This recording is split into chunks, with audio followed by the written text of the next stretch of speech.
Logical reasoning मधला one of the best topic तुम्हाला माहित असेल तर तुम्हाला दिले राहतात स्टेटमेंट, त्यावरून असतात कन्क्लुजन आणि तुम्हाला सांगावं लागते की कोणतं कन्क्लुजन बरोबर आहे की चूक आहे. आणि तुम्ही जर कुठलीही एक्झाम देत असाल, MBA सीईटी द्या, MCA सीईटी द्या किंवा तुम्ही MHS सेट द्या किंवा तुम्ही गव्हर्नमेंटची कुठलीही कॉम्पिटेटिव्ह एक्झाम द्या, तर लॉजिकल रिझनिंग मधला हा one of the famous topic आहे. तुम्हाला स्टेटमेंट दिले राहतात, त्याच्यावरून कन्क्लुजन दिले राहतात आणि तुम्हाला सांगावं लागते की कोणतं कन्क्लुजन बरोबर आहे. आणि हा टॉपिक फार महत्वाचा आहे. पण जेव्हा तुम्ही हा टॉपिक स्टडी करता तेव्हा तुम्हाला असं वाटते 3-4 प्रश्न सॉल्व्ह केल्यावर की आपल्याला हा टॉपिक पूर्णपणे समजलेला आहे. पण नेमकं त्यातले जे बारकावे आहेत जर ते तुम्हाला समजले नाही तर 99% या प्रश्नाचं उत्तर चुकते. तू म्हणाल कसं, तर त्याच्यासाठी पहा छोटीशी शॉर्ट ट्रिक्स लक्षात ठेवा जे मी तुम्हाला सांगत आहे. आणि हा टॉपिक जर तुम्हाला व्यवस्थित करायचा असेल तर हा व्हिडिओ तुम्हाला पूर्ण पाहावा लागेल.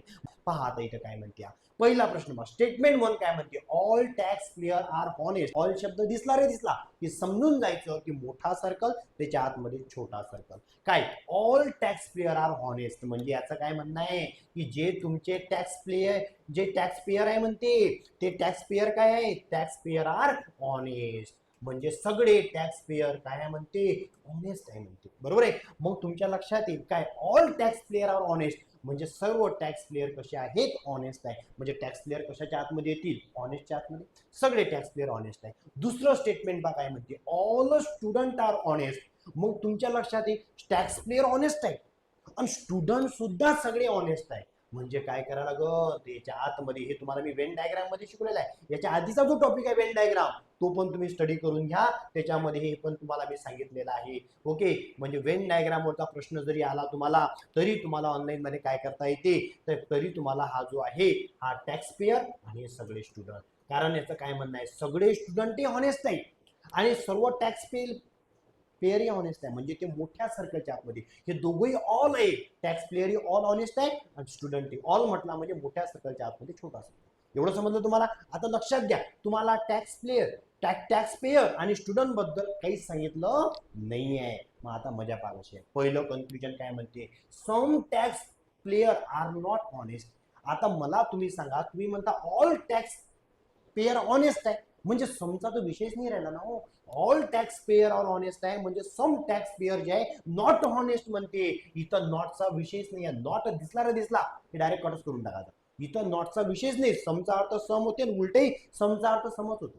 लक्षात घ्या. मग आता इथं बघा म्हणते all tax payer are not honest. सगळे टॅक्स पेयर जे म्हणजे काही टॅक्स पेयर ऑनेस्ट नाही आहे म्हणते. हे साफ चुकीचं आहे. कोण, कारण पहिलेच म्हटलं आपण की सर्व टॅक्स पेयर कसे आहेत, ऑनेस्ट आहे. म्हणजे त्यातले काही राहणार नाही ऑनेस्ट, असं होऊच नाही शकत. म्हणजे पहिलं कन्क्लुजन रॉंग झालं. दुसरं वाचा, सम स्टुडंट आर टॅक्स पेयर. अरे भाऊ, इथं टॅक्स पेयर आणि स्टुडंट बद्दल काही सांगितलंच नाहीये ना. तुम्हाला हे म्हटलं की टॅक्स पेयर ऑनेस्ट आहे म्हटलं, स्टुडंट हे ऑनेस्ट आहे म्हटलं सगळे. म्हणजे तुम्हाला टॅक्स पेयर आणि ऑनेस्ट बद्दल स्टेटमेंट मध्ये काही दिसते का, नाही. आणि फिगरही तुम्हाला सांगते की टॅक्स पेयर आणि स्टुडंट मध्ये काही संबंध नाही आहे. म्हणजे याचा अर्थ काय झाला, याचा अर्थ असा झाला ऑनलाईन मध्ये की यातले सम स्टुडंट टॅक्स पेयर काय होणार नाही, त्याच्यातले सम स्टुडंट टॅक्स पेयर आहेत असं आपल्याला सांगता येत नाही. म्हणजे दोनही रॉंग आहेत. म्हणजे नायदर वन नॉर टू काय आहे ऑनलाईन मध्ये, दोन्हीच्या दोन्ही काय असेल, neither one nor two false आहे. हे जे आहे दोन्हीच्या दोन्ही कसे आहे ते फॉल्स आहे. म्हणजे याच्यातले कोणते स्टेटमेंट तुम्हाला म्हटलं बेस्ड ऑन द स्टुडंट म्हणजे दोनही कन्क्लुजन रॉंग आहे. ऑल प्लेयर आर अग्रेसिव्ह म्हणजे आपण काय म्हटलं, इथं प्लेयर घेतलं आणि सगळे प्लेयर कसे आहे म्हटलं आपण, सांगा मला, सगळे प्लेयर कसे आहे म्हटलं आपण, अग्रेसिव्ह. बरोबर आहे, कोण घ्या. ऑल प्लेयर आर कसे म्हटलं आपण, अग्रेसिव्ह आहे. ऑल प्लेयर कसे आहेत, अग्रेसिव्ह आहेत. म्हणजे त्या पूर्ण अग्रेसिव्हच्या अंदर कोणाला प्लेयर. नंतर काय म्हणते, सम पॉलिटिशियन आर अग्रेसिव्ह म्हणजे यातले काही पॉलिटिशियन. लक्षात घ्या, हे शब्द लक्षात ठेवा की इथं जर मी तुम्हाला म्हटलं ऑनलाईन वाले की सम पॉलिटिशियन आर अग्रेसिव्ह म्हणजे सम अग्रेसिव्ह कोण आहेत, पॉलिटिशियन आहेत. ओके. समचा अर्थ सरकारी होते, उलटही होते. मग काय होईल, सम पॉलिटिशियन आर अग्रेसिव्ह. बरोबर आहे. म्हणजे या दोघीचं इंटरसेक्शन. आता बघा काय होईल, सम मध्ये म्हटलं म्हणजे तर काही भाग काय झाला याच्यामध्ये गेला.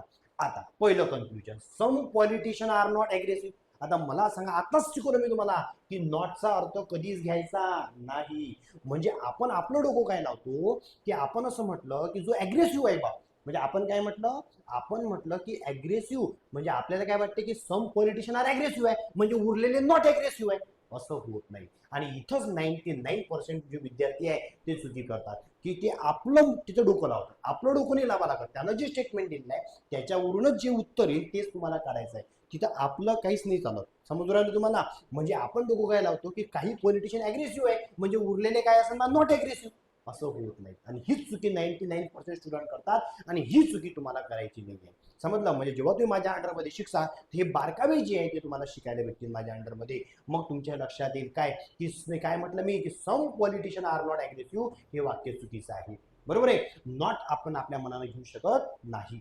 म्हणलं तो म्हणजे सम पॉलिटिशियन आर नॉट अग्रेसिव्ह. मी तुम्हाला आता सांगितलं की काही पॉलिटिशियन अग्रेसिव्ह आहे म्हणजे याचा अर्थ असा नाही होत की उरलेले काय असेल बा नॉट अग्रेसिव्ह असेल.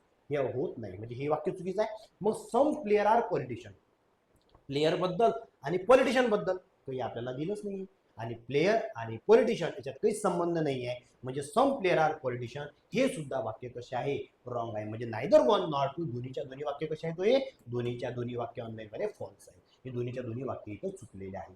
बरोबर आहे. मग असं तुम्हाला सांगता आलं पाहिजे आणि हे सांगण्यासाठी तुम्हाला ते मी 3 शब्द सांगितले ऑल, सम, नो हे 3 शब्द तुम्हाला समजले पाहिजेत आणि जर ते तुम्हाला समजले तर तुम्ही इझिली याचे उत्तर सांगू शकता. एक शेवटचा प्रश्न पहा तुमच्यासाठी आहे होमवर्क. याचा होमवर्क म्हणून चला याला करून घ्या. तुम्ही मला सांगू शकता याचं उत्तर पहा.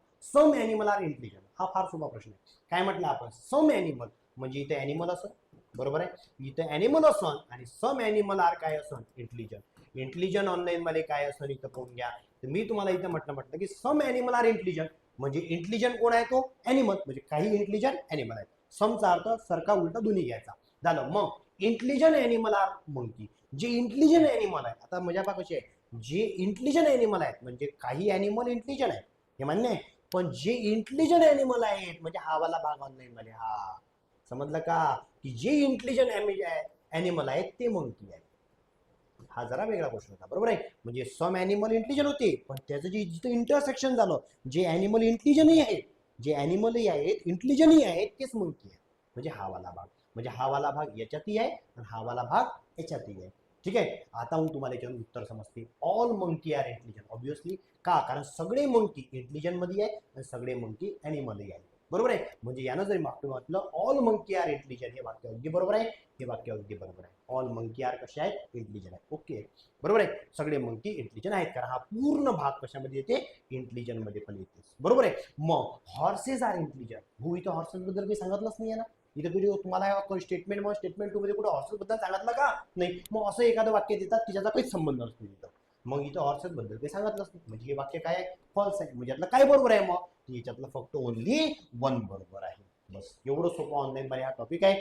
जर तुम्हाला माझ्या अंडरमध्ये लॉजिकल रिझनिंग तुम्ही कुठलीही एक्झामसाठी प्रिपरेशन करत असाल तुम्ही जर समजा कोणती बँकेची एक्झाम देत असाल तुम्ही रेल्वेची एक्झाम देत असाल कुठलीही कॉम्पिटेटिव्ह एक्झाम देत असाल आणि जर तुम्हाला लॉजिकल रिझनिंग हा प्रकार असेल किंवा जर तुम्हाला जर ॲप्टिट्यूड शिकायचं असेल तर लॉजिकल रिझनिंग ॲप्टिट्यूड तुम्ही माझ्या अंडरमध्ये एकदम बेसिक पासून शिकू शकता. ती आणि मराठी आणि इंग्लिशमध्ये. ओके तुमची एक्झाम इंग्लिशमध्ये असो की मराठीत असो दोन्हीसाठी आपण कव्हर करून देतो. आणि सगळ्यात महत्त्वाची गोष्ट जर तुम्ही MCS CET किंवा MBA CET जर तुम्हाला द्यायची असेल यावर्षी होणारी तर त्याच्यासाठी सुद्धा तुमचे स्पेशल आपले क्लासेस चालू आहे. MBA MCS CETचे तेही एकदम मिनिमम फीजमध्ये. त्यासाठी तुम्ही प्ले स्टोअरला जा. आपलं ॲप आहे DK सर अकॅडमी नावाचं त्याला डाउनलोड करा. त्यामध्ये तुम्हाला रेकॉर्डेड आणि लाईव्ह लेक्चर मिळतात आणि जर तुम्ही अमरावती सिटीमध्ये असाल तर तुम्ही बॅचला ऑफलाईन येऊ शकता आणि जे शिकवतो मी तुम्हाला तुम्ही ऑफलाईन बॅच जरी जॉईन केली तरी तुम्हाला सर्वांना रेकॉर्डेड व्हिडिओ मिळून जातील. आणि तुम्ही जर MHS सेट ही एक्झाम देऊन राहिले असाल त्याचा पेपर 1 सुद्धा आपल्याकडे अवेलेबल आहे.